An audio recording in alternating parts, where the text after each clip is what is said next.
Helo, dwi'n James Sutherland, dwi'n byw yn Llanachamedd, Canol Sir Fôn.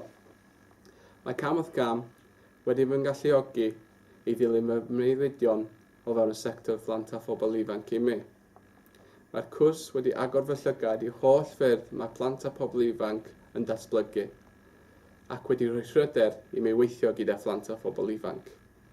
Mae hefyd wedi galluogi i mi ddelio â'r stigmas sydd ynghlwm ag ef, yn enwedig gan fy mod yn ddyn.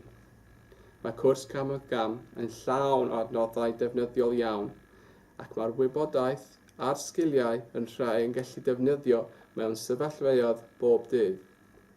Mae'r cwrs yn bennaf yn Cymraeg, ond mae gennych dewis i wneud y gwaith papur yn Saesneg.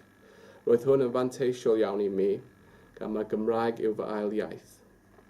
Hanner ffordd drwy'r cwrs, penderfynus mae gweithio gyda phlant oedd yr un oedd yn eisiau ei wneud am weddill fy mywyd.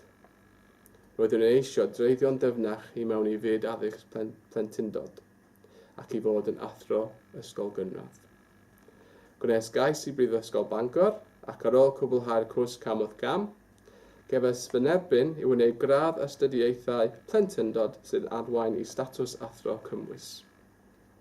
Ar ôl cwblhau'r cwrs Cam Wrth Gam, bym yn gweithio gyda Dechrau yng Nghaergybi, yn gweithio gyda phlant ifanc sy'n dod o ardaloedd diffreinedig. Mae hyn wedi gwir agor fy llygaid am sicrhau fod mae eisiau gweithio gyda phlant a phobl ifanc ymhellach. Cam Wrth Gam yn bendant y ffordd orau i ddechrau eich proffesiwn gyda phlant a phobl ifanc.